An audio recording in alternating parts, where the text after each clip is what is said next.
জাতীয় সংসদ নির্বাচনে সংসদীয় এলাকার সীমানা নির্ধারণের ক্ষেত্রে জনসংখ্যার পাশাপাশি ভোটার সংখ্যা, ভৌগোলিক আয়তন ও প্রশাসনিক সুযোগ সুবিধাকে প্রাধান্য দেওয়া হবে বলে জানিয়েছে নির্বাচন কমিশন। এছাড়া ভোটার তালিকা আইন, প্রবাসীদের ভোট ও পর্যবেক্ষণ নীতিমালা সহ বেশ কিছু বিষয়ে কমিটি গঠন করা হয়েছে। দুপুরে নির্বাচন কমিশনের সভা শেষে এসব কথা জানান নির্বাচন কমিশনার অবসরপ্রাপ্ত ব্রিগেডিয়ার জেনারেল আবুল ফজল মোহাম্মদ সানাউল্লাহ। এদিকে নির্বাচন কমিশনের সাথে বৈঠক শেষে ইইউ প্রতিনিধি দল জানিয়েছে, এদিকে মানুষের একটি বা গ্রহণযোগ্য নির্বাচন চায় বলে ইসির সাথে বৈঠক শেষে জানিয়েছে ইইউ প্রতিনিধি দল। আরাফাত ইসলামের রিপোর্ট। রান্নায় আমার ভালোবাসা Jamuna gas stove. Jamuna gas stove, আধুনিক, নিরাপদ ও দীর্ঘস্থায়ী।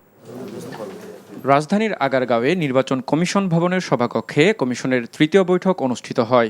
সিএসি এম নাসির উদ্দিনের সভাপতিত্বে বৈঠকে অংশ নেন 4 নির্বাচন কমিশনার, ইসি সচিব সহ ঊর্ধ্বতন কর্মকর্তারা।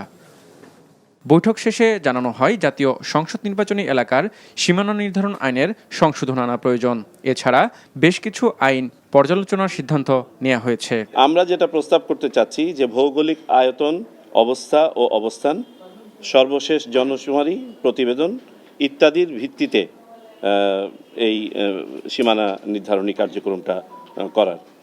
প্রশ্নের জবাবে তিনি বলেন, সংস্কার কমিশনের সঙ্গে মতভেদ সৃষ্টির সুযোগ নেই, প্রয়োজনে সহযোগিতা করবে নির্বাচন কমিশন। সংস্কার কমিশনকে তো চিঠি দেওয়ার কিছু নাই, তাদের সাথে তো আমাদের একবার সিটিং হয়েছিল, পরবর্তীতে আর হয় নাই। এটা আমরা সংশ্লিষ্ট মন্ত্রণালয়ের মাধ্যমে বা অফিসের মাধ্যমে আমরা জানাবো আমাদের অবজারভেশনগুলো। এছাড়া এনআইডি সংশোধন, চুক্তিভুক্ত প্রতিষ্ঠানের নিরাপত্তা সুপারিশ, প্রবাসী বাংলাদেশিদের ভোট পদ্ধতি ও সফটওয়্যার হালনাগাদ নিয়ে আলোচনা হয়। প্রবাসী বাংলাদেশিদের দূতাবাসের মাধ্যমে ভোটার নিবন্ধন কার্যক্রমের শর্ত, পদ্ধতি এবং সীমাবদ্ধতা ইত্যাদি নিয়ে পর্যালোচনা করেছি। আমরা সিদ্ধান্ত নিয়েছি যে এটাকে আরও কিভাবে সহজীকরণ করা যায়। এর আগে নির্বাচন কমিশন কর্মকর্তাদের সঙ্গে সাক্ষাৎ করেন ইউরোপিয়ান ইউনিয়নের একটি প্রতিনিধি দল। এ সময় ভোটারদের ভেতর আস্থা ও সচেতনতা বৃদ্ধিতে বাংলাদেশকে সহায়তার আশ্বাস দেন তারা। By the end of this week, and we will be very happy to continue conversations with the national institutions as well as civil society in Bangladesh. Arafat Islam, NTV news, Dhaka. রান্নায় আমার ভালোবাসা Jamuna gas stove. Jamuna gas stove, আধুনিক, নিরাপদ ও দীর্ঘস্থায়ী।